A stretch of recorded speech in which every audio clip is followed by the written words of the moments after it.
Walk into most kitchens and you'll be met with one herb that causes such strong feelings, it can be stronger than the flavors a dish is attempting to achieve. Cilantro. It's one of those love it or absolutely hate it ingredients, and quite often it's just thinking about it that's enough to incite an emotional reaction. For many, the bright green leaves add an unmistakable citrusy freshness to elevate a meal. For others, well, it tastes of soap. Okay, so what is going on? Why does this thing called cilantro seem to polarize so many people around its flavor and aroma? Is this strictly a question of taste, or is there something more to said about this humble herb than what meets the tongue? Today we try to solve this culinary mystery. We look at why cilantro is polarizing, beginning with the science behind why it tastes like soap to some and delightful to others. Could genetics be the key? Or is there perhaps a biological reason lurking that will influence how we think about this herb? That's not all. Much more actually, because cilantro is even deeper than a matter of taste. It's deep in cultural significance and staple culture. Since many years now, cilantro has found its place in several foods, from Mexican tacos down to Indian curries. We shall look at this herb's cultural significance out of the kitchen and its use around the world. And for any of you who might be in the cilantro hater camp, I shall not judge. I'll even share some research on how you might be able to retrain your taste buds and thus turn cilantro from a foe into a friend. Whether you furrow your brow in disgust when someone sprinkles guacamole on top of your order, or can't envision a bowl of guacamole without it, this episode is for you. Get ready to learn some history and science behind cilantro and maybe how you might just change your opinion on this beloved or despised herb. Let's dive in. All right, now, on to the science behind why cilantro is such a polarizing herb. When it comes to the taste of things, it is not just about the tongue. There's a great deal that occurs within one's body. The taste buds will play their part, but a great contribution to that taste is from your sense of smell. And it gets really interesting. Your genes are involved too. The screen then transitions to a close-up of an animated OR6A2 gene structure. It is some kind of twisting helix with markers showing its connection to the smell receptors. Meet the OR6A2 gene.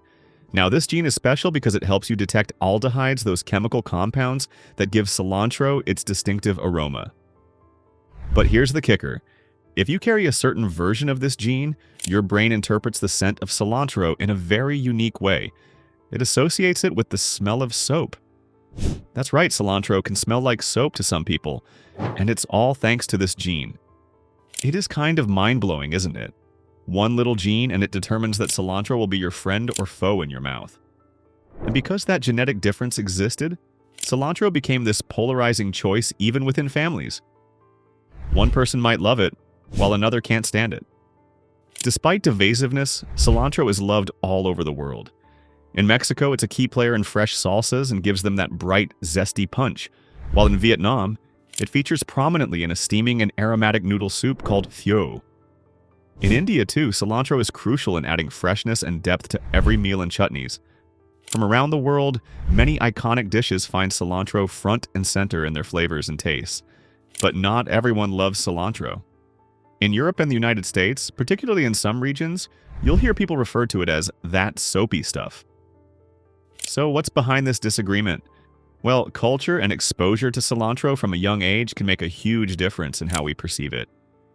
You probably like cilantro, or at the very least you're used to it, if you grew up with it. If it wasn't part of your diet growing up, the taste can be off-putting or even repulsive at first. It's all about what your brain and taste buds have been programmed to pick up and enjoy. For those of you who simply cannot accept cilantro, there is good news. You can alter your palate. It's true that you don't have to avoid it all your life. You may train your taste buds to become accustomed to this herb with a little work. And the key? Trying it more often. Start small. When you're introducing a taste, like cilantro, into your meals, do so sparingly. Toss a few leaves into a fresh salsa or stir it into a warm bowl of soup. The more you expose your palate to cilantro, the more likely it is that your brain will start to recognize and appreciate its flavor. Also, don't forget about the magic of cooking. Heat can actually soften cilantro's flavor and make it more palatable. But if cilantro still really isn't your thing, that's okay. You don't have to force yourself to love it. You can always use parsley or basil, much milder but with a fresh, herbaceous kick in its own right, to add to recipes. With a little creativity and openness to trying new things, you can reap the benefits of fresh herbs in your food without feeling like you are taking a big old taste of soap. Take your time coming around to cilantro, find a suitable substitute. You can still bring that fresh poppy taste into your cooking. Time for some fun facts. But did you know that cilantro and coriander come from the same plant? That's right. In North America, we refer to the fresh green leaves as cilantro, and the dried seeds are called coriander. It's a little name game, but it all comes from the same plant. Cool, right? While we use cilantro as a fresh herb, the seeds coriander are a whole different flavor experience.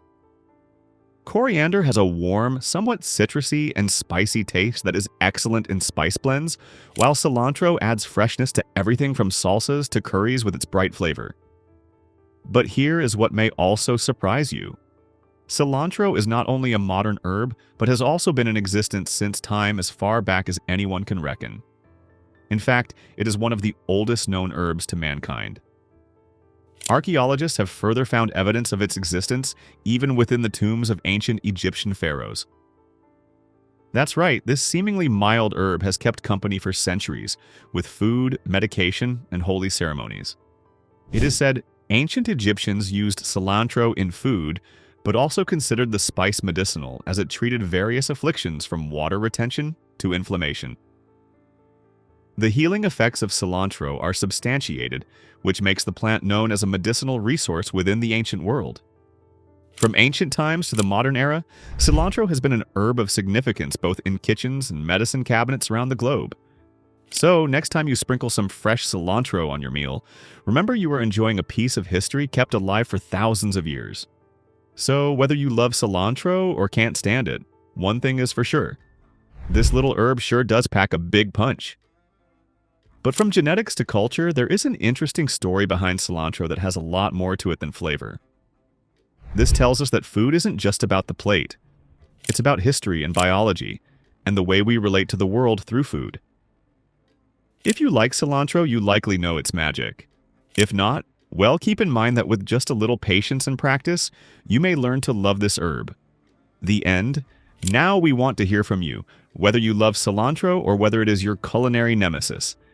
If you're a fan, leave a comment with your favorite ways to enjoy cilantro. We want to hear about your tips and tricks for throwing it into your meals. And hey, if you enjoyed this dive into the world of cilantro, don't forget to like, subscribe, and hit that bell so you don't miss out on more entertaining food science coming your way. Thanks the channel to continue creating similar videos. Thanks for watching, and we'll catch you next time for some further food fun facts and science.